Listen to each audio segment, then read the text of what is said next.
안녕하세요. 나미와 사연데이트입니다. 오늘도 만나서 반갑고 감사합니다. 자, 오늘 첫 사연은요, 서울에 사시는 여성분께서 지금까지 고생했다는 말 한마디가 듣고 싶어 이렇게 사연을 보내셨다 합니다. 여러분들의 많은 답글 기대하겠습니다. 자, 그러면 오늘도 나미와 사연데이트 기운차게 출발해 볼게요.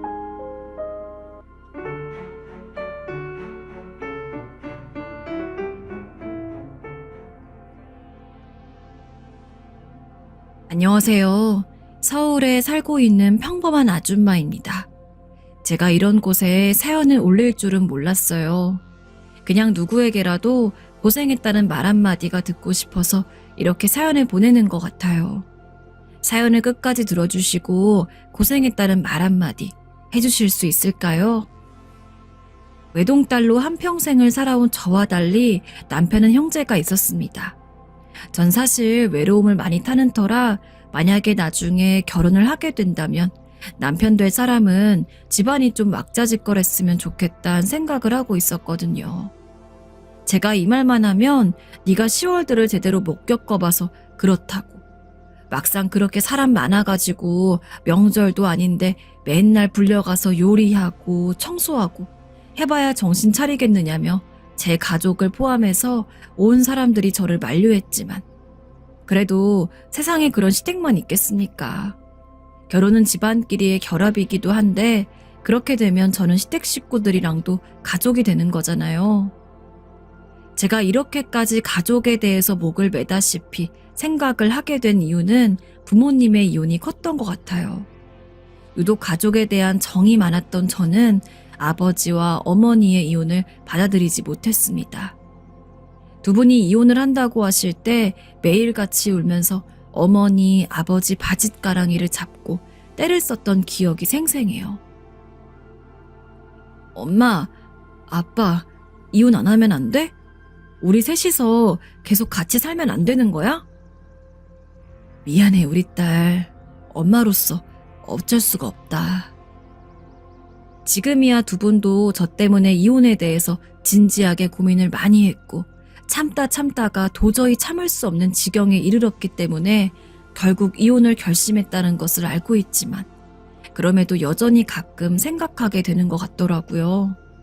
만약에 우리 부모님이 이혼하지 않고 내가 정상적인 가정 아래에서 행복하게 살았다면 어땠을지. 그게 참 의미 없는 가정이라는 걸 모르는 게 아니거든요. 근데 자꾸 제 친구들이나 주변 사람들, 그러니까 제대로 된 부모 아래에서 그냥 평범하게 화목하게 자라온 사람들을 보면 자꾸 제 마음속 어딘가가 빈 것 같은 느낌이 느껴졌어요. 나중에 보니까 그 감정은 열등감 혹은 자격지심인 것 같더라고요. 왜 나는 평범하게 살지 못하나? 그런 생각들을 계속 하다 보니까 자연스럽게 가족에 대한 집착 아닌 집착이 좀 있었습니다. 요즘 세상에 힘들다곤 하지만 전 피 하나 안 섞인 남이라고 하더라도 정말 가족 같은 사이가 될 수 있다고 믿었기 때문에 지금의 남편과 결혼을 결심하게 되면서 내가 그 누구보다도 시댁 식구를 잘 모실 거라는 다짐을 했습니다. 참 다행스럽게도 저희 시어머니 너무너무 좋으신 분입니다. 내가 그렇게 가족하고 노래를 부른 걸 신이 안 건지 정말 친어머니처럼 따뜻하신 시어머니 덕분에 결혼을 준비하는 내내 전 하루빨리 남편과 결혼을 해서 정말 시댁 식구들과 가족이 되고 싶었습니다. 저희 시어머니 결혼 전에도 제가 집에 온다고 하면 전날부터 바리바리 장을 보시고는 저 좋아하는 음식들로만 한상 가득 차려주시고 장난이시겠지만 우리 딸 어쩜 이렇게 복스럽게 잘 먹을까? 너무 예쁘다.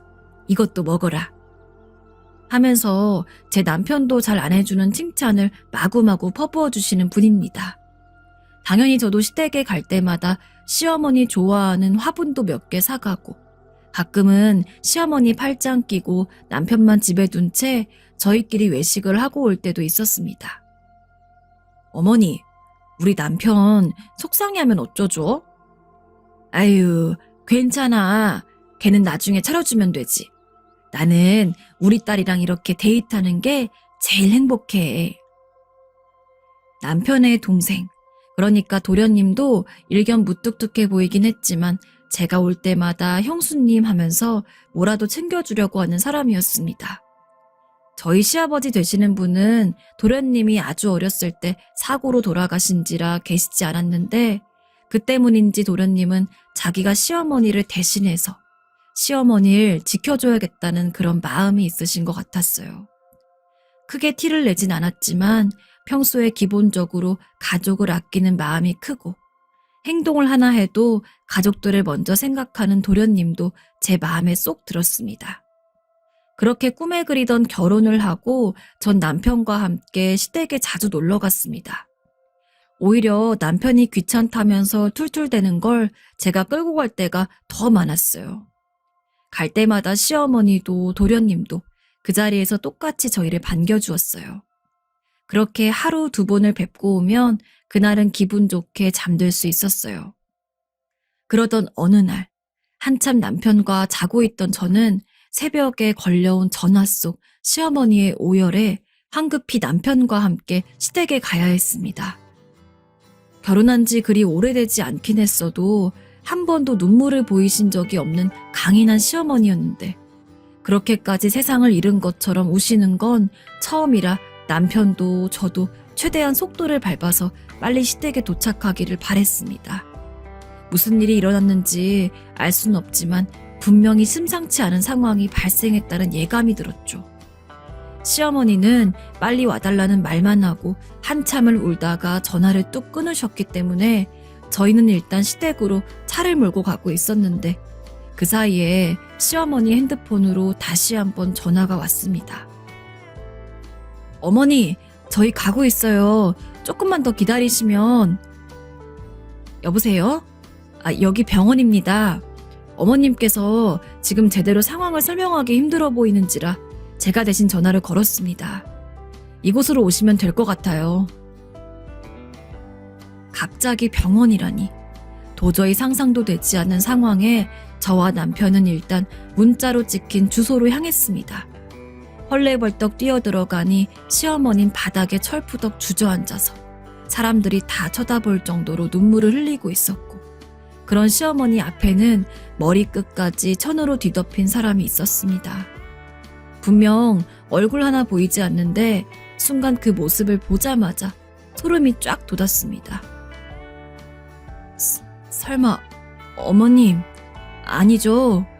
여기 누워 계신 분 우리 도련님 아닌 거 맞죠? 어머니, 우리 도련님 아니죠? 어머니를 부축하고 있는 간호사를 대신해서 의사로 보이는 사람이 천을 내렸습니다. 그 안에 있는 얼굴을 보자마자 저 역시 어머니와 똑같이 눈물을 펑펑 흘릴 수밖에 없었습니다. 대체 왜 불과 얼마 전까지만 해도 건강한 모습으로 인사를 나누었던 도련님이 이렇게 누워 계신지 의사는 갑작스러운 심정지가 원인이라고 이야기를 했습니다. 저희 도련님은 평소에 운동도 자주 하시고 건강을 참 신경 쓰시는 사람입니다. 그런 도련님이 다른 것도 아니고 심정지로 운명을 달리했단 이야기에 대체 전 무엇을 원망해야 할지도 몰라서 그저 하염없이 울기만 했습니다. 정말 저에게 형수님 하면서 동생처럼 잘 따르던 도련님이 세상을 떠났다니 믿고 싶지 않은 현실에 너무 괴로웠습니다. 제 마음도 이런데 어머니는 어땠을까요? 정말 한동안은 도련님 생각에 멍 때리는 날이 많았던 것 같습니다. 인생이 허무한 것 같다는 생각도 많이 들었고요. 도련님이 돌아가신 이후 분위기는 사뭇 달라졌습니다. 저와 남편은 혼자 남아서 살고 있으실 시어머니가 걱정이 되어서 자주 찾아뵈었지만 시어머니는 애써 웃는 듯한 모습을 보여도 그 느낌이 절대 예전 같지가 않았습니다. 아마 저희가 집으로 돌아간 이후에는 더 힘드시겠죠. 지금까지 도련님과 함께 살아온 집에서 이젠 시어머니가 혼자 계셔야 하는 거니까요. 여전히 집안 가득 남아있는 도련님의 물건들. 전 걱정이 이만저만이 아니었습니다. 여보, 어머님 괜찮으실까? 나 요새 일이 손에 안 잡혀. 자꾸 어머님 생각이 나서.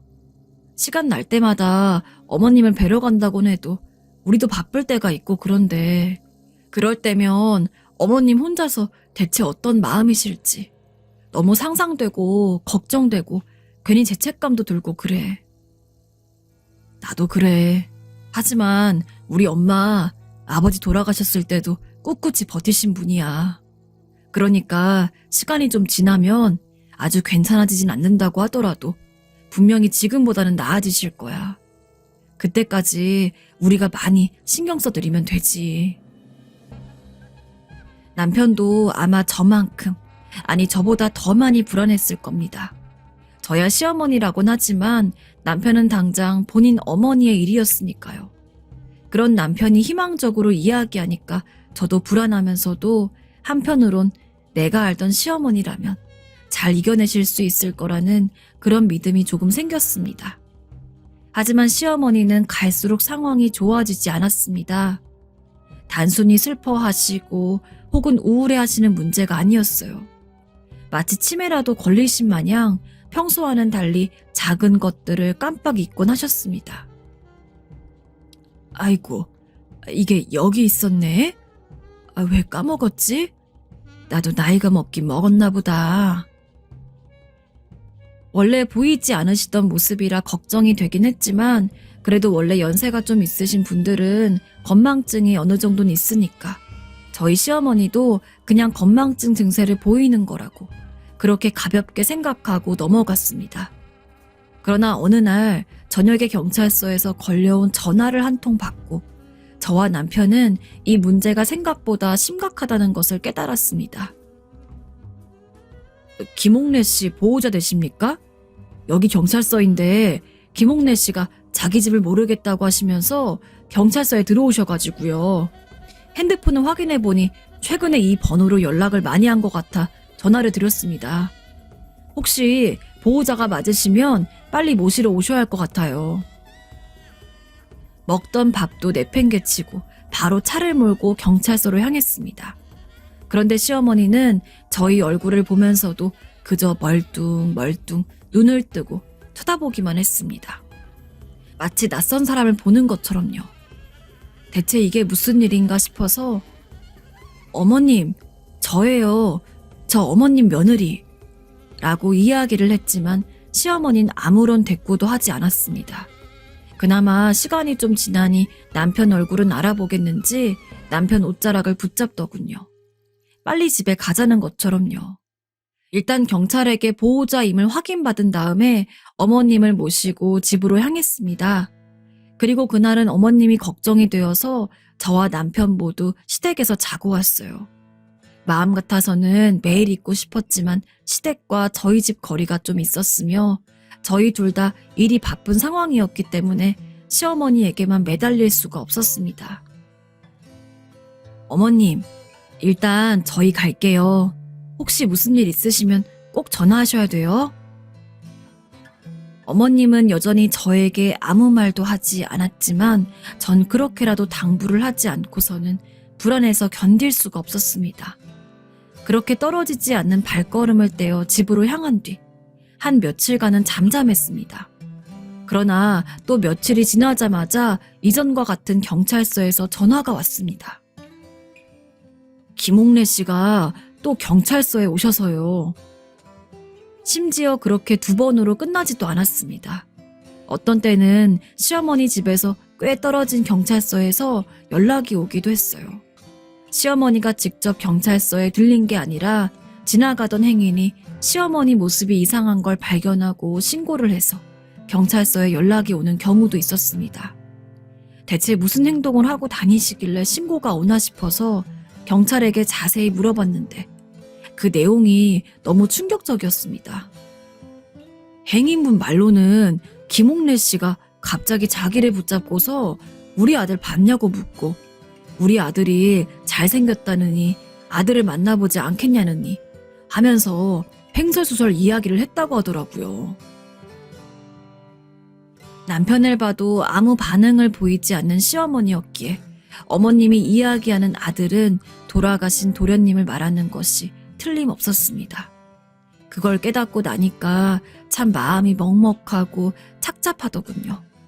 시어머니는 저희에게는 티를 내지 않았지만 혼자서 도련님에 대한 그리움을 몽땅 끌어안고 계신 것 같았습니다.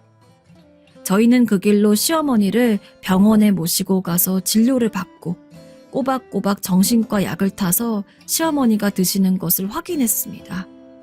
하지만 어쩐 일인지 약을 먹어도 시어머니의 증세는 도통 나아지질 않았죠. 여전히 저희와 별다른 대화를 하려고 하지 않으시고 어떤 때는 저희가 누구인지도 알아보지 못하셨으며 무엇보다도 도련님 이름을 부르면서 자꾸 우리 아들 어딨냐고 갑자기 밖을 뛰쳐나가기도 하고 저희는 그런 시어머니를 정신없이 찾아다녔습니다. 그러다 어느 날은 저와 남편이 잠깐 자리를 비운 사이에 시어머니가 마음대로 밖에 나가서는 또 지나가는 사람을 붙잡고서 아들 좀 찾아달라고 우리 아들 잘생겼다고 하고 이야기하고 있는 걸 저희가 사과를 하고 모시고 온 적도 있어요. 저희가 시어머니를 뵙는 것도 한두 번이지. 저희도 저희 일이 있는 상황에서 매일 시어머니를 돌볼 수 없으니까 그게 더 답답하더라고요. 대체 방법이 없는가 싶어서 의사에게 가서 물어봐도 답이 나오지가 않았습니다. 사실 이런 종류의 정신병은 보통 마음의 병에서 비롯되는 경우가 많기 때문에 환자분의 상태에 따라서 약을 먹고 호전이 되는지 안 되는지가 많이 다른 편입니다. 일단 약을 안 먹으면 더 증상이 안 좋아질 수 있기 때문에 당분간은 더 약을 드시면서 지켜봐야 할 것 같아요. 저도 남편도 매일 시어머니 걱정에 한숨만 들었습니다. 그러나 마땅한 수가 떠오르지 않았죠. 그때 남편이 조심스럽게 제게 이야기를 했습니다. 시어머니를 정신병원에 입원시키는 게 나을 것 같다고요. 당신도 이미 알고 있잖아. 어머니. 이제 우리 힘으로는 어떻게 할 수가 없어. 차라리 전문가한테 맡기고 우리가 가끔씩 찾아뵈는 게 더 나을지도 몰라. 이러다가 당신이나 나나 모두 지쳐 쓰러질 거야. 아들인 남편이 그런 이야기를 하기까지 얼마나 많이 생각했을진 압니다. 하지만 저는 시어머니를 절대로 정신병원에 입원시킬 수 없었어요. 다른 것도 아니고 자식 잃은 슬픔으로 정상적이지 못한 생활을 하고 있는 시어머니를 어떻게 정신병원에 보낼 수가 있겠습니까? 도의적으로 말이 안 되는 일이었습니다. 그리고 저에게 너무도 잘해주셨던 시어머니였기에 더더욱 그럴 수도 없었고요. 물론 그렇다고 해서 지금 상태로 평생 지켜보고 있을 수만 없다는 것도 잘 알고 있었습니다. 정신병원에 입원시키는 건 아니라고 하더라도 저희도 얼른 시어머니를 위한 대책을 생각해야 할 시기였어요. 전 그 이후로 시어머니에 대해서 무척이나 진지하게 고민을 했습니다. 그러다가 결국 제가 시어머니를 모셔야겠다는 결론에 도달했죠. 결혼할 때 아무것도 신경 쓰지 말고 그저 편하게 몸만 오라고 말씀해 주신 시어머니. 언제나 저를 따스하게 맞아주신 시어머니의 모습이 아른거렸습니다. 게다가 돌아가신 도련님도 하늘에서 이 모습을 보고 있다면 시어머니 때문에 많이 걱정할 거라는 생각이 들었습니다. 시어머니에게도 도련님에게도 제가 받은 은혜가 있는데 이렇게라도 그 은혜를 갚는 게 가족으로서의 도리라고 생각을 했습니다. 물론 이 당시 저나 남편이나 여러모로 바빴으며 무엇보다도 중학교에 막 입학한 아들이 하나 있었기 때문에 사실 저희 세 가족 사는 거 신경 쓰는 것만으로도 모자랄 지경이긴 했습니다. 그래도 저는 제가 그만큼 시어머니를 소중히 생각하기에 어떻게든 될 거라고 생각했어요. 당신 우리 어머니를 모시겠다고? 아휴, 난 그거 절대 좋은 생각 아니라고 봐. 당분간은 버틸 수 있을지 몰라도 점점 당신도 많이 힘들어질 거야. 왜 그래? 당신도 어머님이 보이는 곳에 있으면 마음이 편할 거 아니야. 당신이 그만큼 우리 어머니를 가족으로 생각해 주는 건 고마워. 하지만 현실적으로 생각해. 어머니 상태 당신 모르는 거 아니잖아. 멀쩡한 사람이라고 해도 연로하신 분 모시는 거 힘든 건데 정신까지 온전치 못한 분을 당신이 어떻게 돌보려 그래. 내가 도와주는 것도 한계가 있어. 남편뿐만이 아니었습니다. 친정 아빠도 그리고 이 이야기를 들은 제 친구들 모두 제가 너무 미련하게 생각을 하고 있다면서 당장 정에 휩쓸려서 후회할 선택하지 말고 남편 말대로 정신병원에 모시거나 아니면 최소한 요양보호사를 한번 알아보라고 그랬습니다. 너희 시어머니가 아무리 너한테 잘해주고 네가 좋아한다고 해도 결국엔 남이야. 가족도 돌보기가 힘든 세상인데 남을 어떻게 돌보려 그러는 건데. 너 게다가 지금 애도 있잖아. 애 키우면서 시어머니까지 돌보겠다고? 너 그건 몸이 2개라도 못하는 일이다. 괜히 후회하지 말고 남편 말 들어. 야, 정작 아들인 네 남편도 어머니를 정신병원에 모시자고 하는 상황에서 왜 네가 그렇게 유난이야. 하지만 이상하게 주변 사람들의 반대가 거세질수록 전 더욱더 제가 어머니를 모셔야 된다는 생각이 강해졌습니다. 도련님을 잃고 정붙일 곳도 없어 홀로 살아온 저희 시어머니가 안쓰러워서라도 제가 어떻게든 모셔서 돌본 다음에 나아지는 모습을 꼭 보고 싶었습니다. 그래서 일단 남편을 중점적으로 설득했어요. 남편은 계속해서 어머니를 모시는 것을 반대했지만 제가 엄청나게 강경하게 나오니까 결국 어쩔 수 없다는 듯이 허락을 해주었습니다. 주변 사람들은 끝까지 제가 그런 선택을 한 것을 안타까워하는 눈치였지만 아무래도 직접적인 당사자가 아니다 보니까 결국에 더는 뭐라고 하지 못하고 그냥 힘내라고 하고 말더군요. 그렇게 시작한 시어머니를 모시는 일은 역시나 힘들긴 했습니다. 예상하지 못하고 시작한 것도 아니었는데 그런 상황에서도 진짜 힘들다 라는 말이 절로 튀어나올 정도였어요. 시어머니는 저를 자주 알아보지 못하셨으며 어떤 때는 제가 식사를 하려고 부엌으로 모신다거나 하면 마구 소리를 지르면서 손을 대지 말라고 하기도 했습니다. 어머님, 얼른 식사하셔야죠. 지금 식사 안 드시면 이따가 배고파요. 너 누구야? 이거 안 놔? 우리 아들이나 얼른 데려와. 우리 아들. 시어머니는 때때로 저를 꼬집고 할퀴기도 하셨으며 어떤 때는 문을 잠그고 제가 방에 들어오는 것을 허락하지 않기도 했습니다. 꼬집힌 상처야 약을 바르고 데일밴드를 붙이면 된다지만 시어머니가 방문을 잠갔을 때가 제일 난감했어요. 아무리 문을 두드리고 목이 쉬어라 어머님 어머님 하고 외쳐도 시어머니 문을 열어주지 않았습니다. 본인이 내키고 나서야 슬쩍 잠근 문을 풀고는 화장실을 다녀오거나 하셨죠. 저는 그럴 때면 시어머니가 언제 나오는지 모르기 때문에 나오셨을 때 그때만이라도 제대로 식사를 하실 수 있도록 반찬 같은 것도 주기적으로 데워서 식지 않게 해야 했습니다. 남편은 그런 저를 볼 때마다 지금이라도 다시 생각해보는 거 어때? 라며 시어머니를 모실 것을 포기하란 식으로 이야기했지만 전 그럼에도 시어머니를 놓을 순 없었습니다. 비록 아직까지는 어떠한 차도도 보이지 않는 상황이었지만 전 믿고 있었어요. 분명 제가 시어머니가 다시 예전의 모습으로 돌아오리라고 믿고서 그저 묵묵하게 행동하면 언젠가는 보답을 받을 거라고요. 그렇게 반년 정도가 지났습니다. 시어머니는 여전히 정신과에서 타온 약을 꾸준히 드시고 계셨고 계속해서 저희 집에서 함께 살고 계셨습니다. 이제는 시어머니의 어지간한 행동에 면역이 되어서 당황하거나 놀라지도 않았고 그때그때 적절하게 대처를 할 수 있을 정도로 시어머니의 행동에 익숙해졌습니다. 물론 그러면서도 여전히 시어머니가 이전과 같은 모습을 보이지 못하시는 것에 대해서 가슴 한편으로는 슬픈 생각이 있긴 했지만요. 그런데 어느 날 평소와 마찬가지로 아침에 일어나서는 식사를 차리고 시어머니에게 식사하시라고 말하며 방으로 들어갔을 때였습니다. 아가야, 많이 힘들지? 못난 시애미도서. 네? 순간 너무 놀라서 말을 멈췄습니다.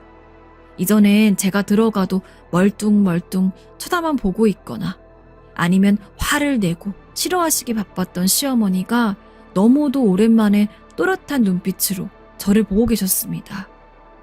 심지어 제가 며느리인 것도 알고 계셨죠. 내가 정말 미안하다. 네 시동생 잃고 내가 정신이 나갔나 봐. 나 때문에 고생 많았지? 내가 너에게 몹쓸 짓을 한 것 같구나. 아니에요. 어머니, 전 어머님이 건강해지실지 알았어요. 오늘 꿈을 꿨는데 하늘로 간 동식이가 꿈에 나와서 자기는 천국에서 잘 지내고 있다고, 자기 걱정하지 말라더구나. 천국에서 아무 걱정 없이 행복하게 지내고 있다고. 나 이제 동식이 가슴에 묻을란다.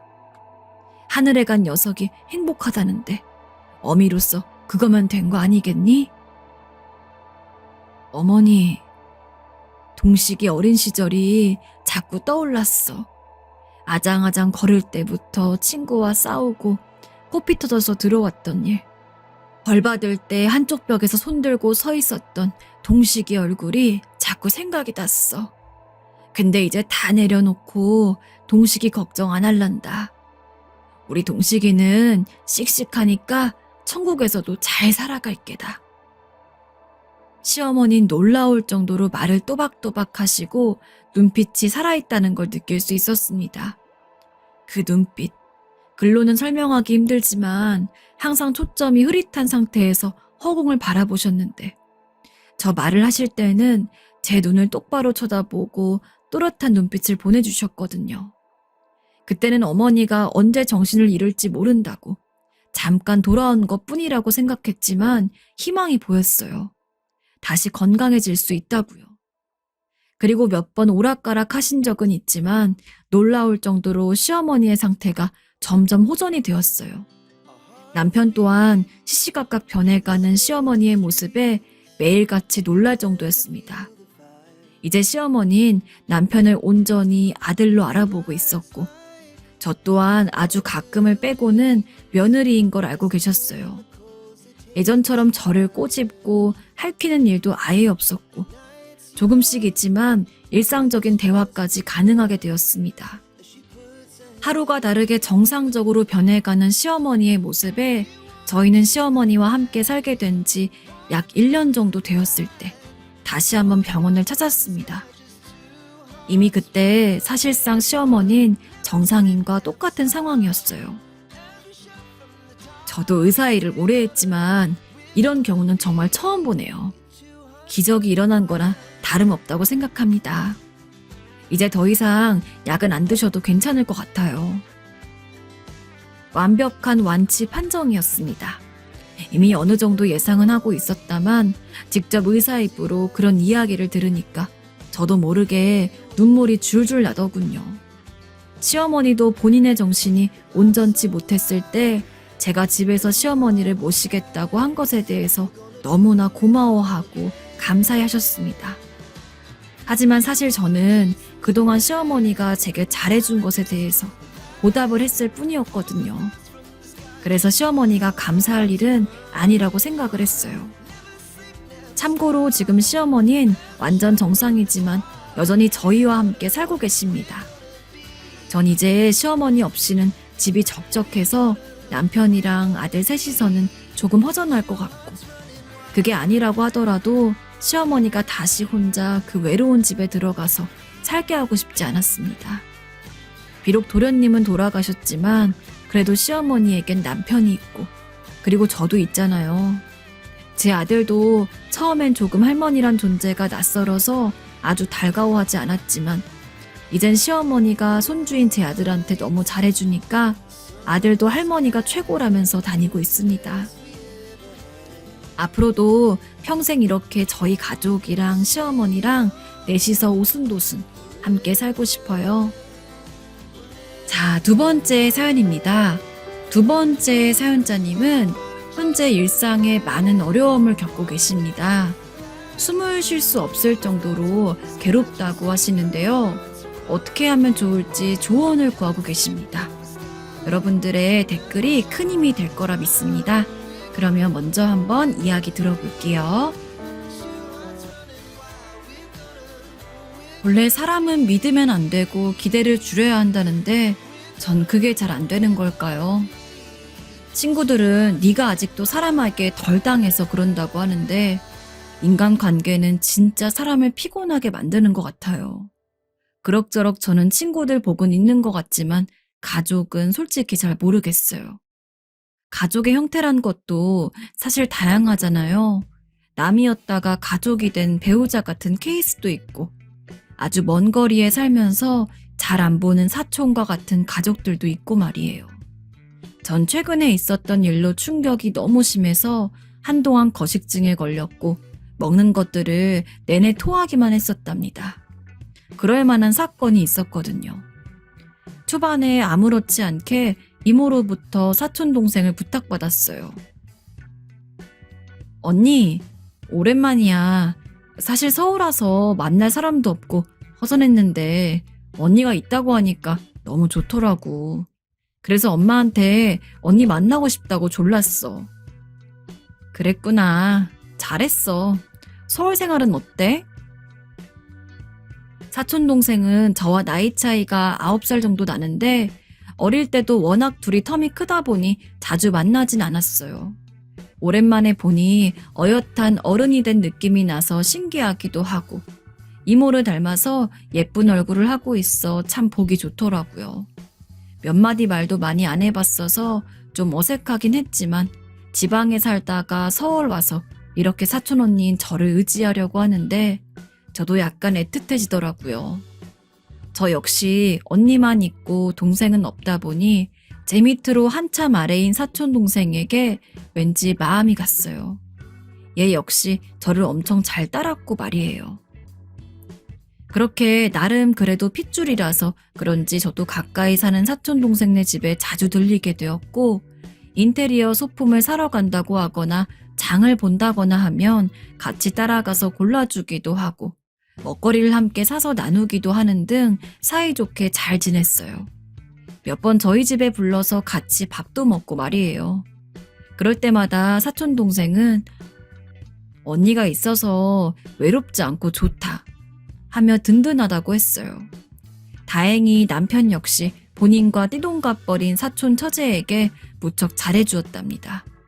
다만 사촌 동생은 이제 막 대학을 졸업했고 한참 남자친구를 사귀고 싶어 하길래 저와 남편은 우리가 사실 너 또래 아는 사람이 없으니까 나중에 좋은 사람 소개시켜 줄게 하고 말하기도 했는데요. 아무튼 우리 둘이 살면서 가끔 싸울 때도 있고 적적할 때도 있었는데 이렇게 근처로 이사온 사촌 동생 덕분에 주말이 재밌어지기도 했어요. 같이 놀러와서 치킨이랑 피자를 시켜 먹으면서 영화를 보기도 했고요. 교회로 나가서 당일치기로 만난 식당에서 밥을 먹기도 하고 카페도 다녀왔었고 말이에요.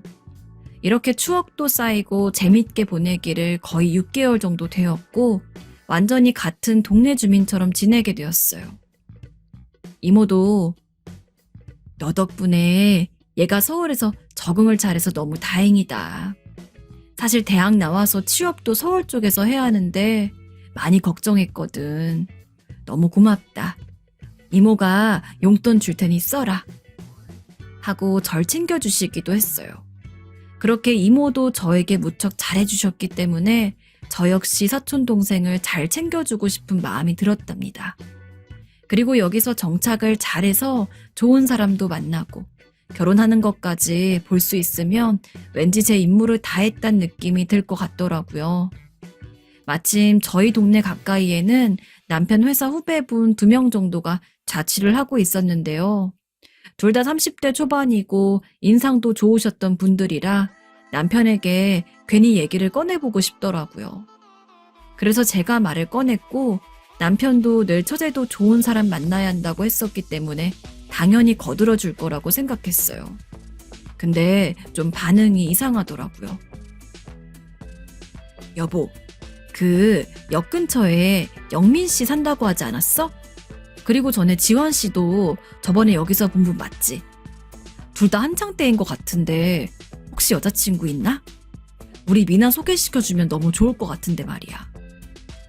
글쎄, 둘 다 여자친구 없는 것 같긴 하더라고. 와, 너무 좋다. 그러면 당신이 둘 중 하나라도 한번 소개를 시켜줘. 직업도 좋은 편이고 키도 크고 훤칠하니 잘생겼잖아.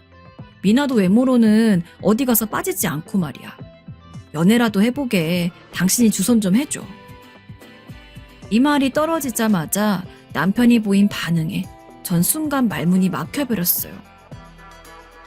쓸데없는 소리 하지 마. 소개를 시켜주긴 뭘 소개야. 아니, 안 해주면 안 해주는 거지. 왜 화를 내?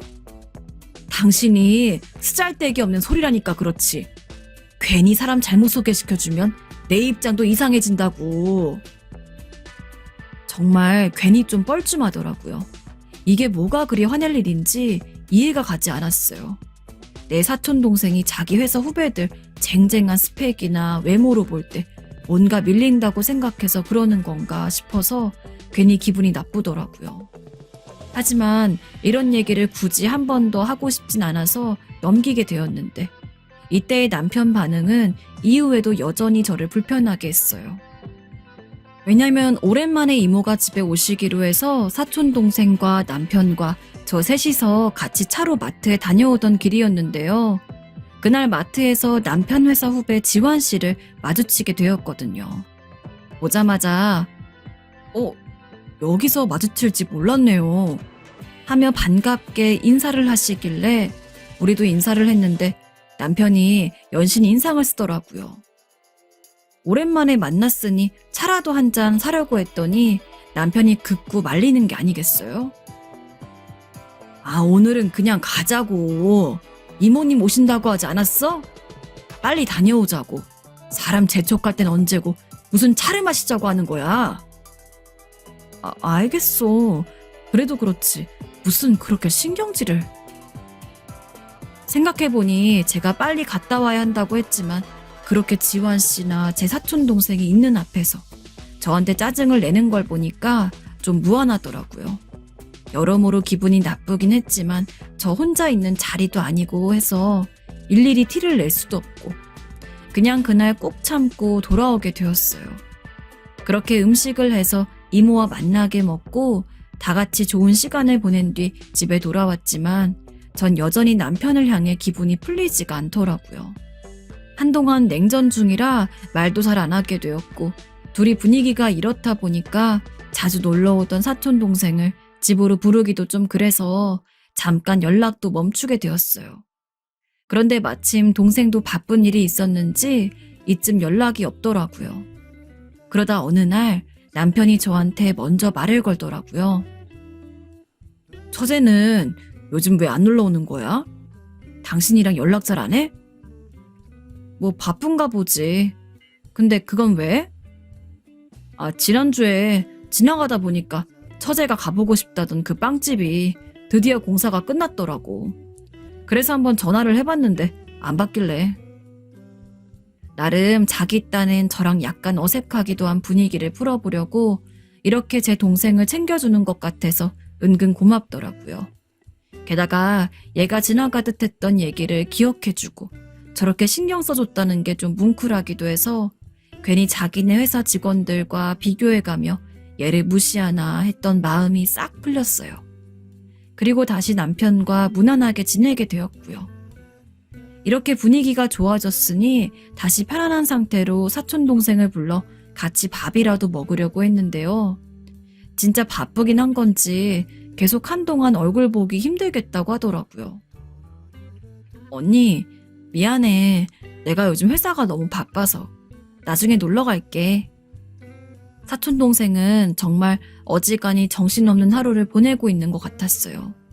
저도 그간 제가 부수적으로 생각하고 있던 일들이 있었기 때문에 새로이 시작하려고 집중을 하고 있었고 남편과 둘이서 여유롭게 주말을 보내겠구나 싶었죠. 근데 남편도 그쯤 되니 회사에서 그간 말로만 나왔던 프로젝트가 다시 시작이 되었다고 하더라고요. 한동안 주말에 다시 바빠질 것 같아. 계속 늦게 들어올 것 같아서 미안하지만 당신이 좀 이해해줘. 아무래도 밖에서 일하는 사람이니 계속 변동이 있을 것이고 결혼한 지 몇 년 차 넘어가다 보니 저도 이런 건 익숙해지긴 했어요. 그리고 다른 취미거리들을 늘리려고 친구들과 약속을 잡기로 했는데요. 집에서 좀 떨어진 번화가 쪽에서 오랜만에 밥을 먹기 위해 나가게 되었답니다. 만난 밥도 먹고 각자 좋아하는 취향들을 적극적으로 어필해서 한 카페에 찾아가게 되었어요. 그리고 거기서 너무나 충격적인 광경을 목격했습니다. 카페는 한창 SNS에서 핫하게 떠오르고 있는 곳이라서 저도 기대가 무척 컸답니다. 얼마간은 가족들 챙긴답시고 동네 주변에만 있다가 이런 곳으로 나와 시간을 보내니 얼마나 좋았는지 몰라요. 일단 안으로 들어가서 자리를 잡고 친구들은 각기 화장실을 가거나 주문을 하러 나가 있던 사이 저는 넓은 카페 구조가 마음에 들어서 여기저기 둘러보며 사진을 찍고 있었답니다. 그러다가 밖에서 들어올 때 카페 외관을 예쁘게 못 찍은 것 같아서 다시 입구로 나갔는데요. 그렇게 해서 사진을 찍고 있는 사이 옆 골목 전봇대 앞에서 납득이 가지 않는 그림을 보게 되었어요. 원래 그냥 스쳐 지나가려고 했는데 왠지 모르게 갸우뚱하면서 다시 돌아봤다가 입을 틀어막고 한참 멈춰서 있게 되었어요. 제 앞에서 좀 멀찍이 떨어져 있는 전봇대 앞에는 저에게 너무 익숙한 사람들이 너무나 자연스러운 자세로 있었기 때문이에요. 제 눈에 담고 있는 광경이 너무 어이가 없어 일단은 저도 모르게 얼굴을 가리고 보고 있었지만 이윽고 친구들이 저를 찾으러 나올 것 같아서 겨우 뒷걸음질 쳐서 다시 들어가게 되었어요. 그리고 곧장 화장실로 향해 문을 잠근 뒤 그제서야 숨을 토해냈습니다. 이렇게 제가 심장이 얼어붙은 듯 나무 조각처럼 꺽꺽대며 걸어오게 된 이유는 이때 저의 남편을 보게 되었기 때문이에요. 마치 밖에서 마주친 낯선 남자처럼 그 시간에 거기 있을 이유가 아무리 생각해봐도 없는데 젊은이들이 많은 번화가 거리에 아주 여유롭게 서 있었어요.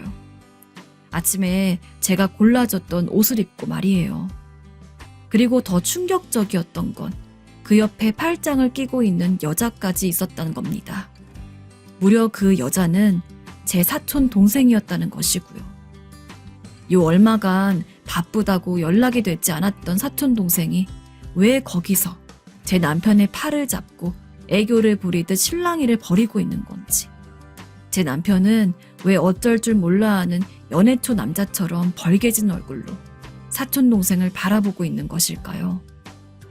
이걸 누구한테 물어볼 수 있는 건지 답이 돌아온다고 해도 저는 뭘 어쩌면 좋을지 모르겠더라고요. 심장이 정말 밖으로 튀어나올 것처럼 쿵닥쿵닥 뛰고 있었고 숨이 잘 쉬어지지가 않았고 두피에서 땀이 흐르는 게 느껴졌어요. 너무나 극심한 충격과 스트레스가 한 번에 들이닥쳐서 쪼아대니 몸이 이렇게 불붙은 용광로처럼 달아오르는 걸까요? 앞서 친구들과 맛있게 먹었던 피자와 파스타의 맛이 갑자기 떠오르면서 이게 되게 역하게 느껴지더라고요. 아마 조금이라도 잘못 움직이면 토할 것 같은 상황이 되어버렸어요. 정말 어쩌면 좋을지 몰라서 한참을 앉아있다가 구역질이 올라와서 결국 입안을 헹구고 밖으로 나가게 되었어요. 제 얼굴 상태를 본 친구들은 저마다 소리를 지르고 난리였어요. 어머, 유진아, 너 갑자기 왜 이래? 체한 거야? 병원 가야 되는 거 아니야? 아니야. 나 그냥 집 들어가서 좀 쉴게. 미안해. 나중에 만나자. 일단 전 조금이라도 기운이 있다면 얼른 집에 가서 방 침대에 들어눕고 싶었어요. 하지만 집으로 돌아갈 생각을 하니 또 남편과 이미지가 맞물려지면서 또다시 앞서 봤던 그 장면이 눈에 날아들며 아찔한 기분이 들더군요. 가슴에 아주 큰 멍이 시퍼렇게 들어버려서 그 근처를 자꾸 누가 건드는 듯한 시큰함이 느껴질 정도였어요. 결국 저는 택시를 타고 집으로 돌아가지 못하고 저희 친정으로 가게 되었어요. 엄마는 웬일로 집에 왔냐고 묻지만 전 그냥 체한 데다가 집에 남편도 없고 엄마랑 오랜만에 같이 자고 싶어서 왔다고만 했어요. 그럭저럭 이렇게 위기를 넘기긴 했지만 전 그날 잠을 이룰 수가 없었고 방문을 걸어 잠근 채 이불 안에서 끄끄거리고 눈물을 흘릴 뿐이었어요.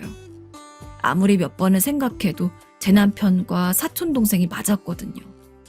요즘 입을 옷이 없다며 자기 나이 들어 보이는 것 같다고 신경 좀 써달라고 하길래 몇 벌 옷을 줬어요. 그래서 한껏 잘 차려입혀서 일터로 내보냈더니 주말에 그런 번화가에서 돌아다니려고 그랬던 것일까요? 게다가 거기 서 있던 제 사촌동생은 도대체 뭐였던 건지 그렇게 바쁘다고 연락도 잘 안 받고 오지도 않더니 저 몰래 자기랑 띠동갑인 형부를 만나 돌아다니느라 그랬던 것일까요?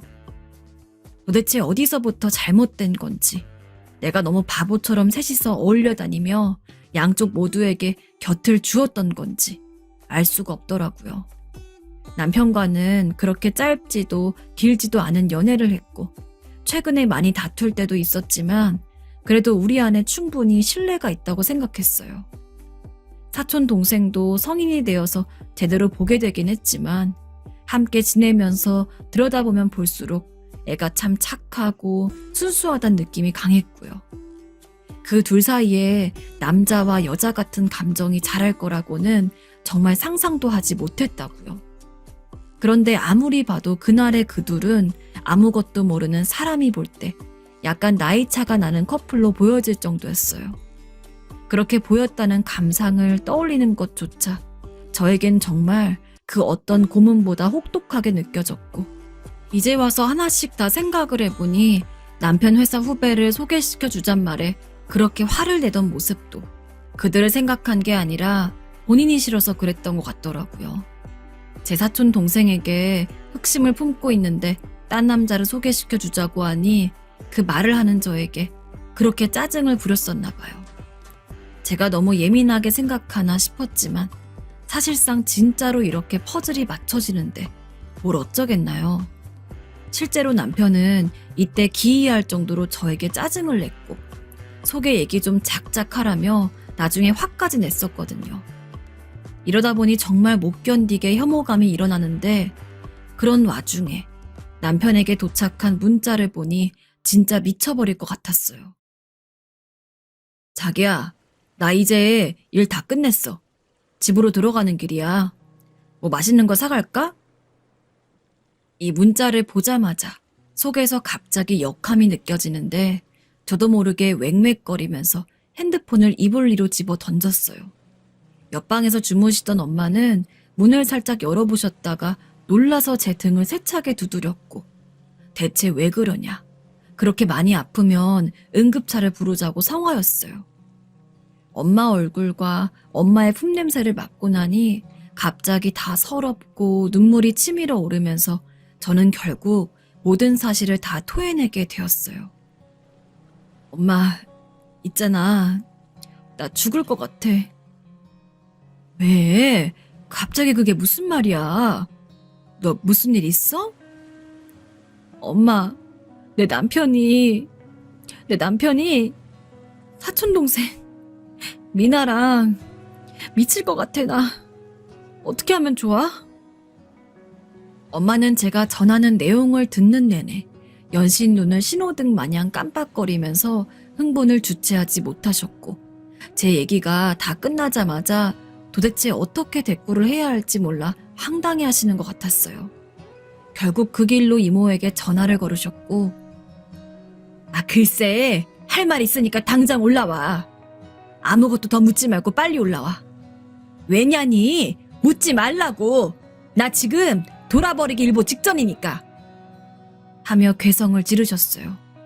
이러면 안 되는데 전 이제 이모까지 미워지고 사촌동생도 정말 혐오스럽다 못해 징그러울 정도로 꼴보기 싫어지더라고요. 계속 톡으로 왜 장모님 댁에 간 거냐며 대체 왜 전화를 안 받는 거냐고 묻는 남편 역시 마찬가지. 아니 그 이상으로 증오스러웠어요. 앞으로 내 인생은 어찌 될는지 너무 막막하기도 하고 그냥 기가 막혀서 누워만 있었고 엄마는 이모가 올라오면 가만두지 않겠다고 벼르고 계셨는데요.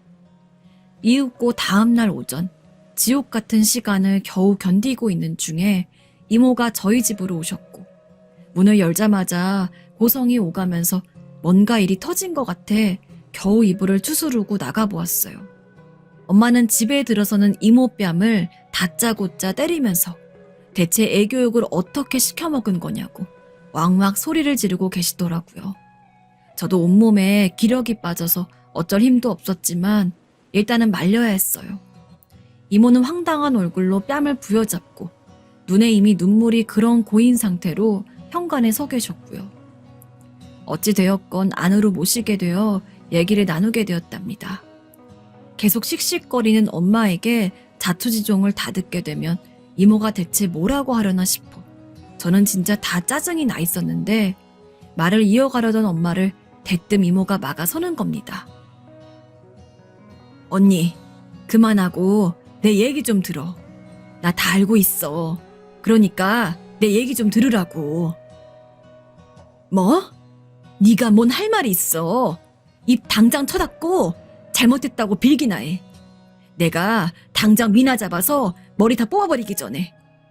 조카랍시고 내가 저를 얼마나 예뻐했는데 지 언니 앞길에 똥을 발라도 유분수지. 나 말릴 생각 마. 언니, 좀 진정 좀 하라고. 왜 사람 얘기를 안 들어? 전 묘하게 침착한 이모의 반응에 왠지 화가 나려고 하는데 엄마가 어디 말이나 해보라면서 팔을 걷더라고요. 헌데 이모가 꺼내신 말씀에 저와 엄마는 결국 더 주저앉아 깊은 상처를 받게 되었고 뭐라 대답을 할 수 없어 꿀먹은 벙어리처럼 있게 되었어요. 언니, 솔직히 아니 그 김서방 있잖아. 내가 우리 미나한테 얘기를 들은 게 있어. 그리고 이렇게 다짜고짜 날 때리는 게 어딨어? 나도 언니한테 너무 실망스러워. 제대로 알지도 못하면서 먼저 김서방이 미나한테 엄청 연락해 댄 건 알고 있는 거야? 뭐? 씩씩거리느라 잘못 들은 줄 알았는데 엄마와 제가 들은 내용이 틀리지 않았는지 둘이 동시에 서로 얼굴을 보게 되었어요. 그래, 알았으면 이러지도 않겠지. 내가 미나 이리로 오라고 했어. 좀 기다려봐. 그리고 유진이 너, 김서방 진짜 좀 아닌 것 같아. 나도 조카한테 이런 얘기하고 싶지 않지만 아무튼 너 이혼하는 게 나을 것 같다. 대강 이모가 무슨 말을 하고 싶어 하는지 알 것 같으면서도 확실하게 뭔가를 딱 말하시는 게 아니다 보니 계속 혼란스럽더라고요. 근데 왠지 무슨 뉘앙스인지 느껴져서 그런지 더 자세히 캐묻기도 너무 피로하고 두려운 마음이 일었어요. 그러던 차에 결국 사촌 동생이 도착하게 되었고요. 들어오자마자 죄지은 양 눈치를 보며 자기 엄마와 큰이모인 우리 엄마 그리고 저를 연신 둘러보더니 모든 상황을 대략 파악한 것 같더라고요. 그리고 잠깐 뜸을 들이더니 자기 핸드폰을 쓱쓱 만져서 저에게 내미는 게 아니겠어요? 이 순간까지 아무 말도 서로 하지 않고 있었기에 대뜸 내놓은 핸드폰에 좀 당황스러웠어요. 근데 왠지 뭘 의미하는 건지 또 쎄한 예감이 왔기 때문에 그걸 자세히 들여다보기가 겁나더라고요. 이미 이만큼 와버렸으니 어쩔 수 없었고 전 눈을 한번 질끈 감았다 뜨고 화면을 들여다보게 되었는데요. 정말 차라리 기절을 하고 싶은 광경들이 그 안에 펼쳐지고 있었습니다. 카톡을 보니 연신 제 남편이 보내대는 말주머니들로 가득 차 있더라고요. 솔직히 정말 찌질하고 비참한 마음으로 이 상황을 어떻게든 미화시켜보자면 중간에 사촌동생이 내용을 뭔가 지운 게 아닐까 하는 생각도 있었어요. 그러나 중간에 너무나 떡하니 크게 사촌동생이 정색하며 남편에게 화를 낸 내용들이 있더라고요. 언니를 두고 나한테 무슨 말도 안 되는 수작이야. 제발 이러지 마. 언니한테 오해받을까봐 두려워. 형부는 나한테 형부일 뿐인데 정말 왜 이러는 거야? 무섭다고 진짜. 이런 내용들로 한바닥 보냈더군요. 그 뒤로 이어지는 남편의 애달픈 매달림은 정말 눈 뜨고 봐줄 수가 없을 정도였어요. 나는 너뿐이야, 정말로. 너뿐인데 왜 그렇게 나를 밀어내려 하니? 난 우리가 운명이라 생각해. 다만 잘못된 인연으로 만난 것 뿐이지. 내가 결혼해서 그래? 정리하고 간다니까? 믿고 기다려줘. 이제는 전 남편이 되어버린 사람이기에 저도 겨우 옮겼을 수 있게 된 것일 뿐, 솔직히 몇 달 전까지만 해도 저를 심각하게 괴롭히던 잔상이라 너무 힘들었어요. 어쩜 자기보다 12살 어린 여자애, 그것도 와이프의 사촌동생인 애한테 남자가 그리 구차하고 집요하게 매달려대는 건지. 그 생각 저 너머에는 이 남자가 과연 제 동생에게만 그랬을까? 자연스럽게 물음표가 떠오르더라고요. 그냥 좀 둔감한 편인 제가 남편을 너무 믿었던 게 아니었을까? 이제서 차근차근 생각을 해보게 되었어요. 사실 그날 번화가에서 제가 마주했던 광경도 사촌동생이 있는 곳을 억지로 캐물어 찾아온 남편에게 팔을 붙들려 놔달라고 실랑이를 벌이는 것이었나 봐요.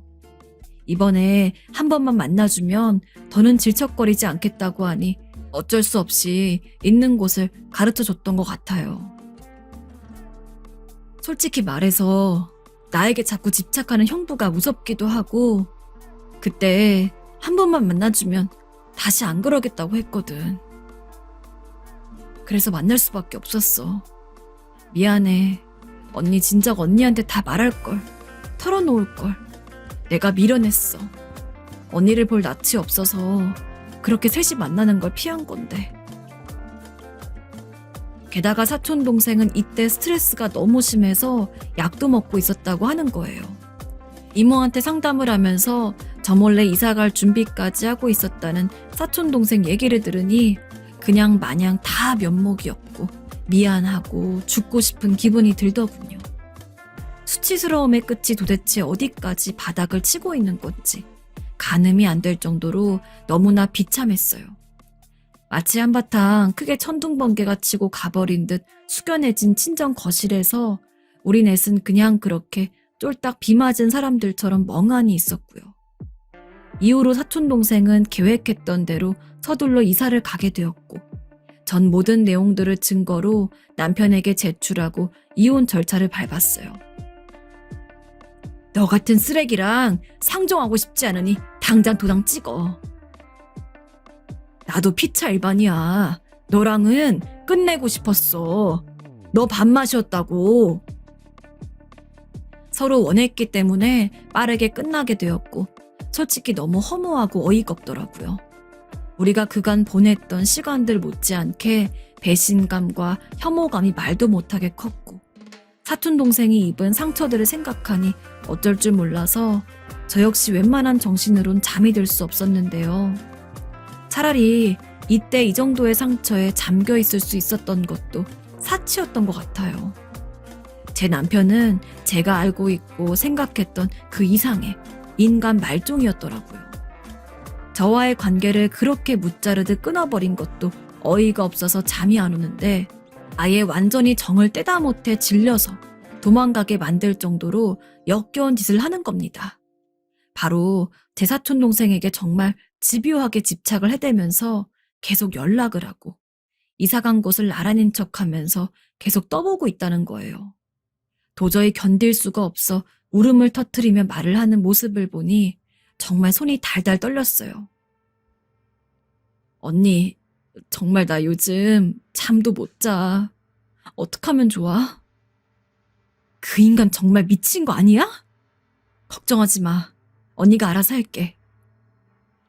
이윽고 전 그놈을 스토커로 신고를 하게 되었고, 접근 금지까지 이뤄지게 되었고, 전 그간 제가 보내온 시간들이 정말 다 공중에 증발해버린 것 같은 느낌이 들었어요.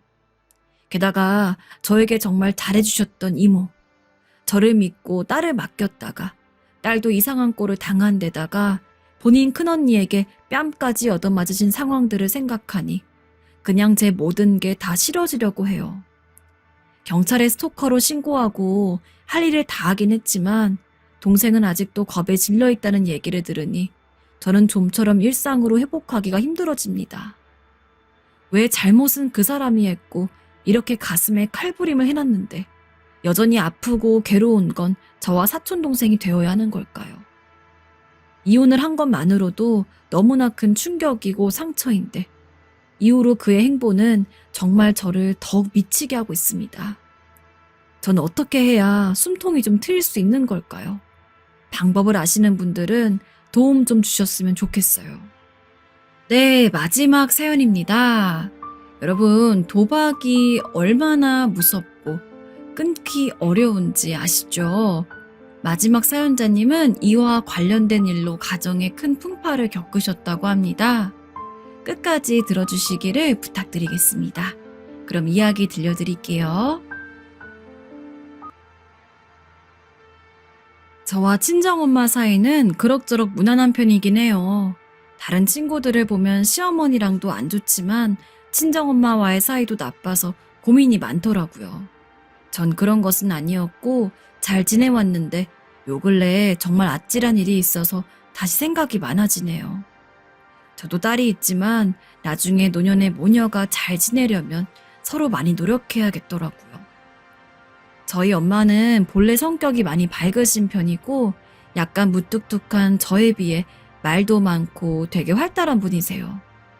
여자애가 맨날 말도 투박하게 하고 싹싹한 맛이 없다며 서운해하시긴 했지만 같이 쇼핑도 하고 영화도 잘만 보러 다녔어요. 결혼해서도 여전히 엄마 도움 받아왔고 가까이 지내면서 매번 오가고 있었는데요. 그런 엄마가 좀 평소의 모습과 다른 듯하게 느껴져서 약간 낯설더라고요. 어쩌다가 가끔 찾아뵙는 시어머니도 목소리나 컨디션이 안 좋으면 바로 눈치챌 수 있는데 매번 우리 집에 와서 제 딸을 봐주셨던 엄마였으니 더더욱 빠르게 알 수 있었던 것 같아요. 저만 느낀 게 아니라 남편 역시 그런 인상을 받았나 봐요. 여보, 요즘 장모님 표정이 왜 이렇게 어두우신 거야? 몸이 안 좋으신 거 아니야? 글쎄, 나도 모르겠네. 건강검진이라도 받아야 하는 건가? 우리 엄마는 원체 낯도 안 가리고 사람들과 말도 잘하고 밝은 타입이다 보니 차이가 금방 느껴지더라고요. 확실히 제가 봐도 엄마는 평소 때보다 낯빛도 많이 어두워졌고 표정이 썩 좋지 않았어요. 갱년기를 막 넘겼던 때에는 약간 짜증도 늘어나고 감정 기복이 심하긴 하셨는데 그래도 좀 지나고 나니까 천천히 극복을 하셨거든요. 그런데 새삼 왜 저렇게 변화가 크게 느껴지는 건지 저도 이상하다 싶어서 엄마에게 묻게 되었어요. 엄마, 요즘 무슨 일 있어? 아니면 아빠랑 싸우기라도 했어? 얼굴이 많이 안 좋다. 그런데 엄마는 이런 제 물음에 아니라는 말도 안 하면서 시원하게 답도 안 해주더라고요. 그런 걸 왜 물어보고 그래. 신경 쓰지 마. 평소에 엄마 같았으면 주절주절 이런저런 얘기들을 하면서 누구 아줌마가 뭐가 어쨌느니 또 누가 뭔 소리를 하고 다녔느니 하면서 벌써 몇 번은 말을 했을 거예요. 근데 계속 말도 안 하려고 하고 제가 모처럼 모시고 교회로 나가서 만난 밥이랑 차도 사드렸는데 제대로 드시지도 않더라고요. 계속 핸드폰만 보고 있고 누구랑 전화를 하는 건지 밖에 통화하러 나가서 10분이 넘도록 들어오지도 않고요. 참다 못해 저도 엄마에게 약간 짜증내듯 말을 하게 되었어요. 엄마, 누구랑 통화를 그렇게 하는 거야? 딸이 모처럼 엄마 기분 좋게 해드리려고 이렇게 데이트하러 나온 건데 이런 날은 좀 줄이면 안 돼? 그런데 엄마는 미안한 기색도 없고 뭐에 홀린 사람 마냥 계속 핸드폰만 보면서 말하는 게 아니겠어요? 나 연락 올 때가 있어서 그런단 말이야.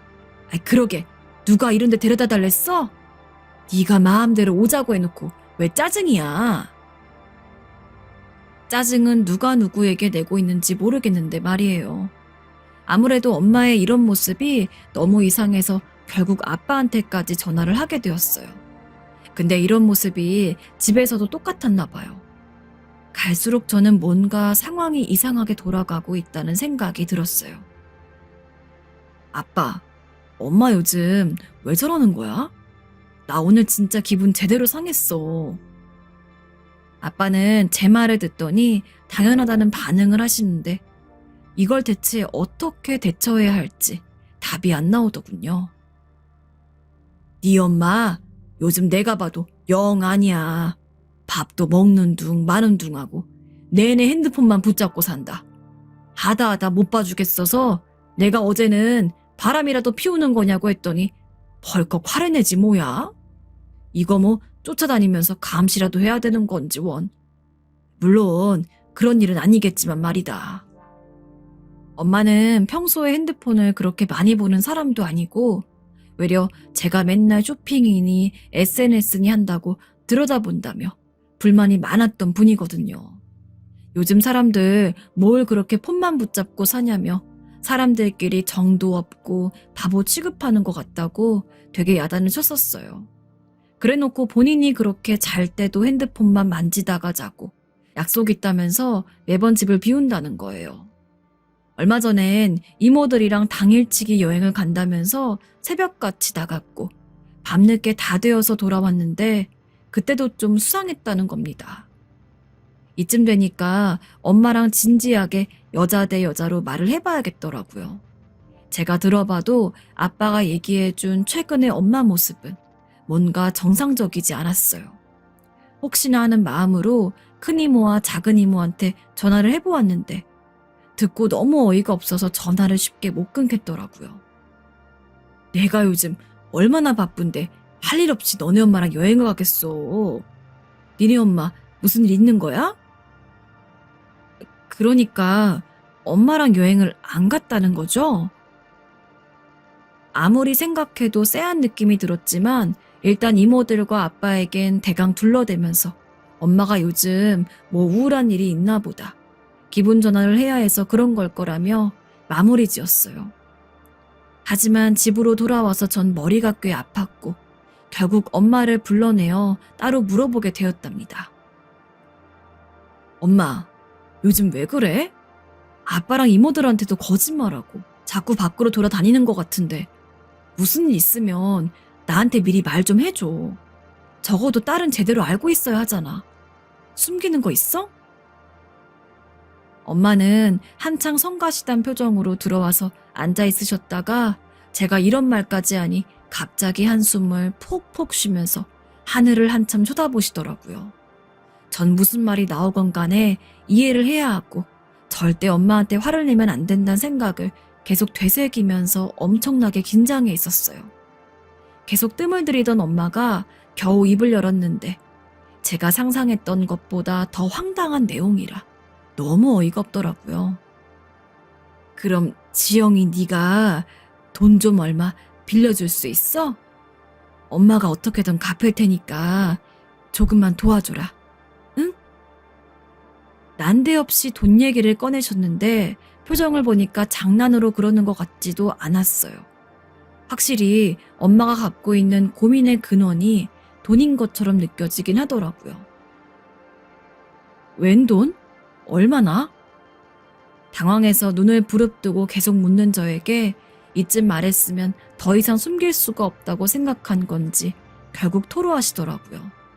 다 말하는 엄마 입장에선 한시름 덜고 좀 편해졌을지 모르겠지만 듣는 저는 전혀 그렇지 않았어요.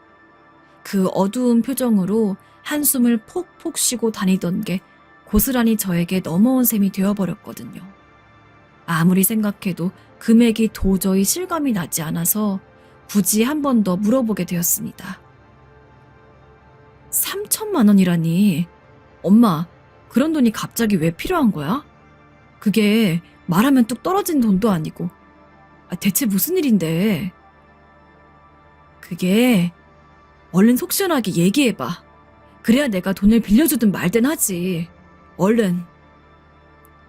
이후 엄마의 얘기를 들으면 들을수록 역시 사람은 친구를 잘 사귀어야 된다는 생각이 여실히 들어서 화를 못 참겠더라고요. 이런 고민을 하고 있게 만든 사람이 바로 예전부터 제가 마음에 들지 않았던 엄마의 옛 동창 아줌마였기 때문에 그럴 거예요. 고등학교 동창이셨고 연락도 안 하고 지내다가 몇 년 전에 제주도 여행에서 만난 영숙이라는 이모인데요. 이 이모랑 다시 연락하고 하더니 엄마가 좀 변하게 된 것 같았거든요. 역시나 영숙이 이모는 엄마를 이상한 세계로 끌어들였나 본데 그게 바로 도박판이었더라고요. 잘 아는 사람들끼리 쭉 함께 해왔던 것이라며 특별히 엄마도 소개한다면서 데려갔다는 거예요. 저도 그 이모를 본 적이 있지만 썩 느낌도 좋지 않으시고 말도 꽤 거칠게 하시는 분이라서 좋은 인상은 아니었어요. 하지만 엄마는 나이 들면 여자에게 친구가 최고라며 오랜만에 만나게 된 동창이 그리 좋은지 잘만 어울려 다니시더라고요. 사실 딸인 나는 맨날 도움만 받을 뿐이고 정서적으로 엄마에게 크게 힘이 못 되니 그런 부분이 미안하기도 했어요. 아빠랑 사이가 썩 좋지도 않고 이제 만사다 귀찮아하는 엄마에게 여고 시절 동창을 만나 마음을 주고 친하게 어울려 다니는 게 나쁜 건 아니니까요. 그런데 도무지 참을 수 없는 일이 벌어지게 된 거예요. 영숙이 이모가 데려간 이상한 도박장에서 엄마는 처음엔 꽤 많은 수익을 올렸었나 봐요. 솔직히 도박의 도자도 모르는 저 같은 사람도 초기에 몇 번 따게 해준다는 것은 알고 있어요. 저희 엄마 역시 그 길을 따라가게 되셨던 건지 처음에 한 600-700 정도 따서 소리를 지르고 난리도 아니었대요. 하지만 그 이후로 주르륵 내리막길로 미끄러지게 되었고 갈수록 쭉 잃기만 했다는 거예요. 처음엔 재미로 했지만 갈수록 오기가 생기고 악착같이 들러붙게 되고 늘 조급한 마음으로 쪼르르 달려갔다가 불안하고 쫓기는 마음으로 나온다더군요.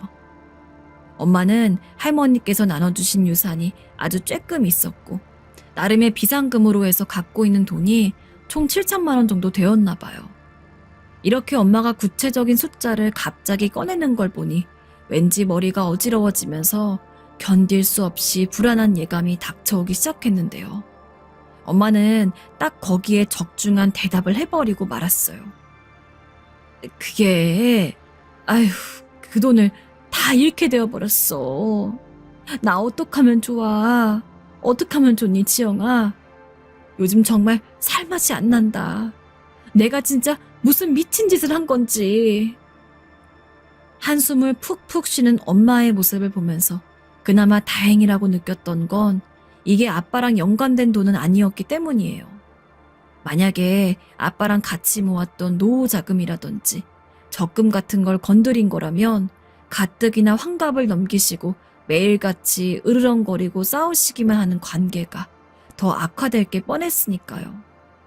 하지만 그렇다고 해서 뭐 안심할 수 있는 것도 아니고 엄마는 할머니가 조금 떼주신 그 유산에서 평생 알토란같이 모아온 자기 비상금까지 잘 갖고 있었는데 잠깐 눈이 뒤집혀서 다 잃어버리게 된 게 정말 너무 허망했던 것 같아요.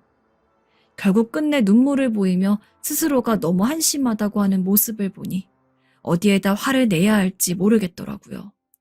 저도 머리를 쥐어뜯으며 몇 번이나 빈 커피잔만 바라볼 뿐 답이 나오지 않았고 계속 머리를 긁고 입술을 잡아뜯고 손톱을 물어뜯다가 겨우 한마디를 건네게 되었습니다. 엄마, 내가 3천만 원은 어떻게 해줄 테니까 이제 그냥 잊어. 잊는 수밖에 없어. 응? 친정에서 생긴 돈 문제이고 이걸 아빠에게 말한다면 어찌어찌 해결이 될 수도 있겠지만 대신 부모님의 사이는 되돌릴 수 없게 될 터였어요. 그러느니 내가 그냥 뒤집어 쓰는 게 맞겠구나 싶어 결혼하기 전에 제 비상금으로 저금해 두었던 3천만 원을 결국 해지하게 되었답니다. 엄마는 저한테 면목이 없다고 받기 싫다고 하시더니 제가 몇 번 얘기를 더 건네니까 그냥 못 이기는 척 받으시더군요. 다시는 손대지 않겠다. 영숙이 이모랑도 관계를 끊겠다는 약속하에 말이에요. 하지만 전 일달란댁 사건을 두고 시간이 지나면 지날수록 이해가 안 되고 제가 화병이 날 것 같았어요. 애 키우면서 제대로 먹고 써보지도 않았던 내 3천만 원. 그래도 나름 목돈이라 생각해서 그 돈만 생각하며 있었고 다시 복직해서 일하고 있는 요즘 얼른 제 수입을 모아서 1억을 채워서 뭐 아주 작은 데라도 투자하며 돈을 불릴 생각을 하고 있었거든요. 적다면 적은 돈이지만 다시 완전 아무것도 없는 출발점으로 돌아간다고 느껴져서 그런지 화가 치밀어 오르더라고요. 근데 그러던 사이 저를 완전히 화병으로 알아눕게 만드는 사건이 터져버렸지 뭐예요?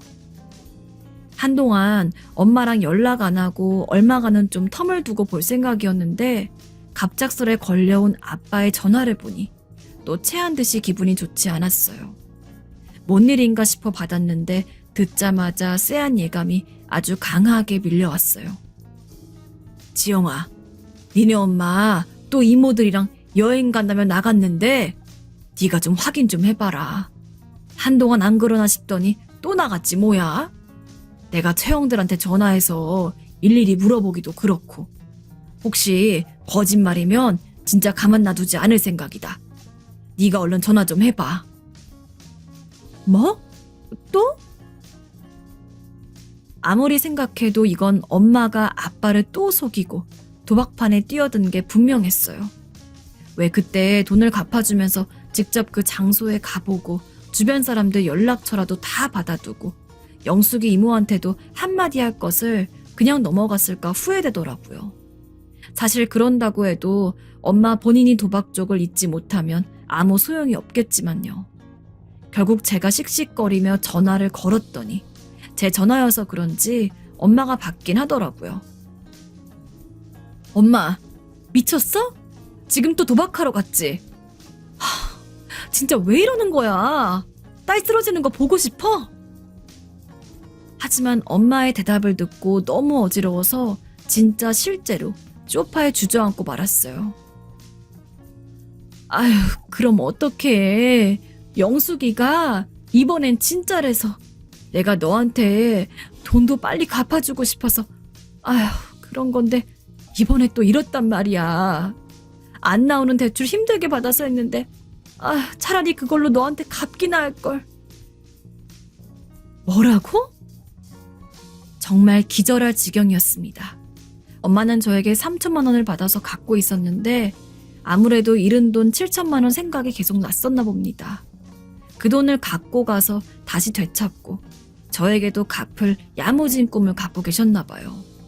그러다가 3천만 원마저 싹 다 잃어버려서 완전히 넋을 놔버릴 정도로 분노한 엄마는 2천만 원 대출을 받았고 그리 오랜 시간을 들이지 않고 금세 또 잃었다는 거예요. 정말 하늘이 무너지는 것 같고 울고 싶더라고요. 이래서 도박이니 뭐니 빠진 사람들은 별도로 강력하게 치료를 받아야 된다는데 내가 너무 안일하게 생각한 건가 싶었어요. 나는 3천만 원 잃고도 이렇게 우울해서 생각이 많아지는데 엄마는 본인 돈 7천만 원에 대출 2천만 원 그리고 제가 빌려드린 돈까지 1억이 넘는 돈을 한 달도 안 되는 새에 다 잃게 된 거예요. 저렇게 넋이 나가서 허공에 손짓을 해대는 엄마 모습이 이해가 안 가는 건 아니었어요. 하지만 그렇게 당했으면 이젠 아무리 억울하고 피눈물이 흘러도 놓고 나왔어야 하는 거잖아요. 너무 속상해서 말이 나오지 않았어요. 그나마 차비랑 밥값을 친구가 챙겨줘서 나왔다는데 저는 그 친구라는 영숙이 이모가 제일 싫더라고요. 그깟 푼돈 챙겨주면서 목돈을 뺏어가는 모양새라 너무 싫고 화가 나는데 한사코 친구 편을 들고 있는 엄마를 보고 있자니 진짜 너무 한심해서 견딜 수가 없었어요. 이런 얘기를 아빠나 이모들한테 했다가는 엄만 정말 있을 곳이 없어지게 될 테고 그렇다고 친구한테 말할 수도 없고 웬만하면 친정 험담은 하고 싶지 않았는데 결국 남편한테 얘기를 하게 되었어요. 말을 하다 보니 더 열이 받고 얼척이 없어서 계속 엉엉 울게 되더라고요. 남편도 듣고 당황스러워하더니 일단 좀 침착해보라면서 말을 꺼내더라고요. 저기 아무래도 장모님은 사기당하신 것 같은데 내가 볼 때는 그 친구분도 좀 이상하고 뭔가 대충 상황이 보여. 저도 은연중에 사기 생각을 하긴 했지만 왠지 남편이 이렇게 말하니까 무게가 좀 다르게 느껴지더라고요. 사실 똑같은 말이라고 해도 남편이 저 말을 한다면 훨씬 신뢰도가 올라가긴 해요. 제가 이렇게 말을 하는 데에는 이유가 있답니다. 여지껏 주변 사람들 그 누구에게 말하지 않았던 사연이 있기 때문이에요. 저도 여기가 익명이니 부담을 적게 갖고 말하는 거지, 지인들이나 저희 친정 부모님에게도 비밀로 했던 일이에요. 본래 저희 남편은 집안 형편이 좀 어렵기도 했고, 그런 상황에서 딱히 거르지 않고 사람을 사귀면서 살다 보니 좀 안 좋은 환경에 발을 들었던 적이 있었다고 하더라고요. 저를 만날 무렵쯤에 그냥 아주 작은 철거 업체를 운영하고 있는 평범한 사람이었고, 저도 그런 줄만 알았어요. 그런데 몇몇 예전에 알던 후배들이라며 누가 인사들을 오고 하는데 꽤 불편해하더라고요. 연애할 때 이런 분위기를 몇 번 감지하고 조심스레 물어봤는데, 그때 자기는 저랑 결혼을 생각한다면서 조심스레 옛날 건달 시절 이야기를 털어놓았어요. 듣고 거부감을 느껴서 헤어지고 싶다고 하면 그건 그것대로 슬프겠지만 그래도 말을 안 할 수는 없을 것 같다고 하더군요. 저도 듣고 흠칫했고 평생 그 근처도 안 가본 삶이었기에 좀 혼란스럽긴 했어요. 하지만 사람 자체는 진실했고 제가 2년 넘게 만나본 결과 딱히 흠잡을 것이 보이지 않는 사람이었거든요. 저는 물론이고 저희 부모님들에게도 너무나 잘했고요. 단지 재산이 별로 없고 수입이 많지 않을 뿐, 그 외에는 참 성실하고 괜찮다는 생각만 해왔어요. 완연히 그쪽 길을 끊었다고 하니 일단 그 말을 저도 믿어보게 되었고, 결혼한 이후로 지금까지 쭉 열심히 살아오고 있는 사람이에요. 그러니 저도 은연중에 거의 잊고 있었는데 이번에 엄마 얘기를 꺼내면서 사귀니 뭐니 하는 말을 듣다 보니 오랜만에 생각이 나더군요. 일단 남편은 좀 심각한 얼굴로 계속 듣더니 피해액이 얼마고 자세한 걸 묻더라고요. 저도 답답한 얼굴로 하나씩 털어놓으면서 왠지 남편이라면 이런 상황을 어떻게든 끝내줄 수 있지 않을까 하는 생각이 들더라고요. 뭐 돈을 완전히 다 찾아내고 하는 것까진 어렵겠지만 적어도 엄마가 이 길을 완전히 끊게 만들 순 있겠다는 생각 말이에요. 엄마는 본인 사위가 한때 어두운 세계에 몸담았던 것도 모르고 있었으니 이번에 이런 일들을 서로 터놓다 보면 나름의 충격 요법으로서 잘 쓰일 수도 있겠다는 별의별 상상까지 들었어요. 하여간 워낙 상황이 갑갑하고 말이 안 나오다 보니 얼마나 머리를 굴려가며 대책을 고민했는지 탈모가 올 지경이었답니다.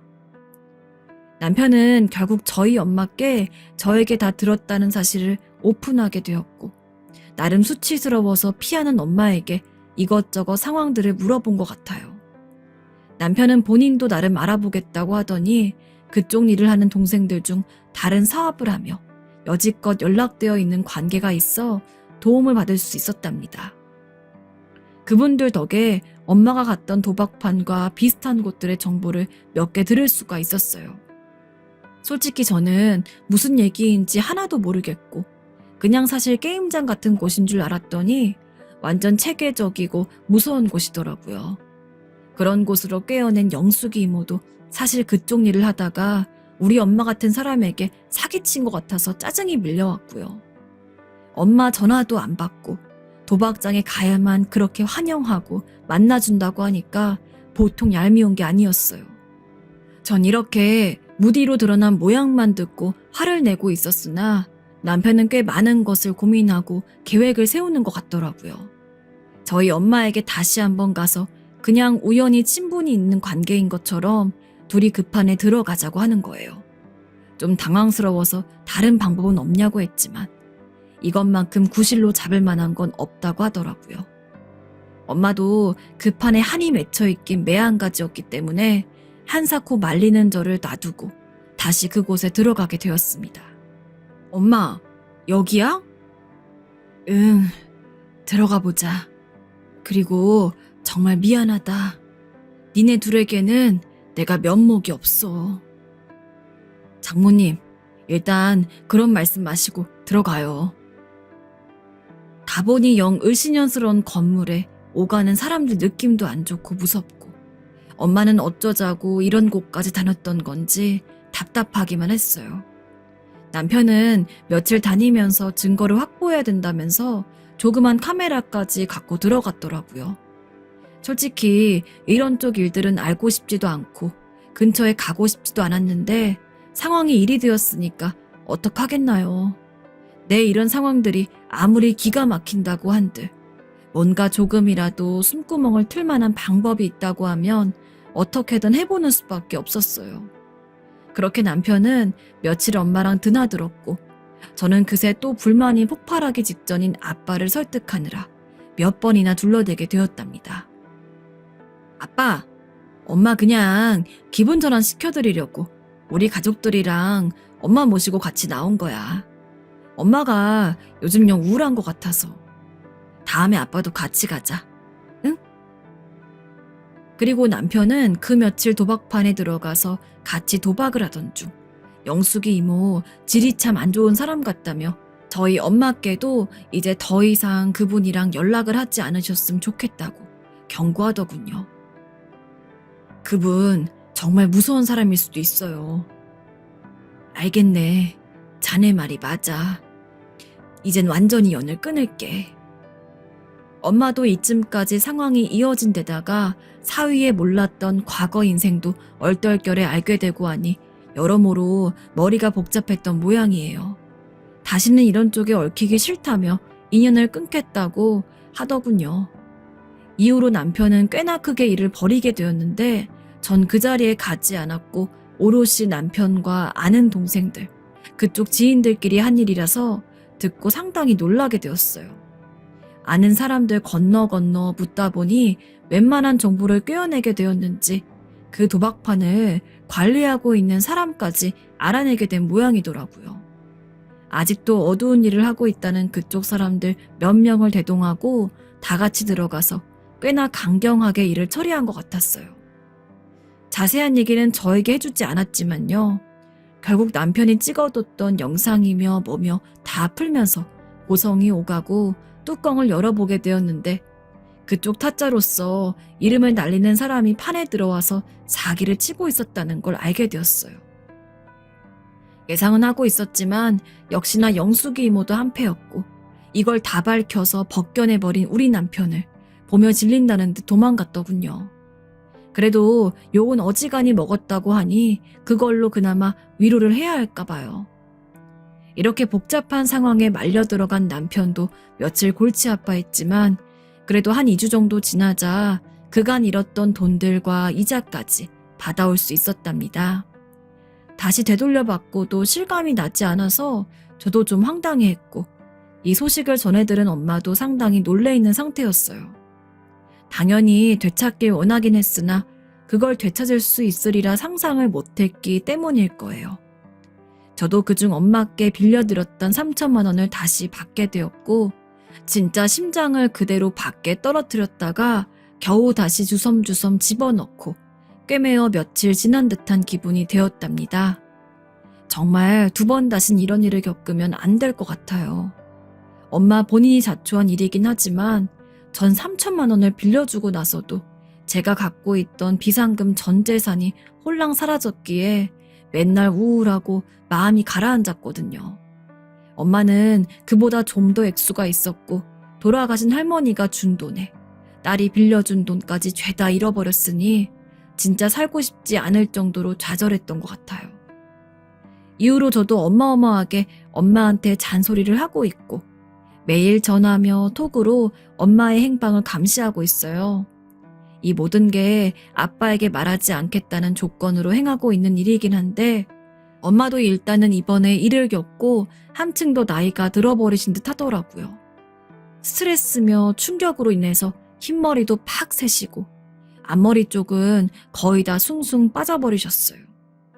하필 이런 것도 유전인 건지 저도 엄마의 도박 사실을 알고 돈을 꿔드렸을 때 부분 탈모가 있었거든요. 아무튼 우리 집에서는 이제 도박에 도자만 나와도 다들 거품을 물 정도예요. 마약보다 더 상위급에 있는 무서운 질병이 도박이라더니 죽기 전까지 정말 다시는 겪고 싶지 않아요. 모두들 본인 건강을 중요시하시듯 이런 엄한 습관도 경계하셔서 육체적으로나 정신적으로 피폐해지지 않도록 잘 살아가시길 바래요. 제 얘기 들어주셔서 감사합니다.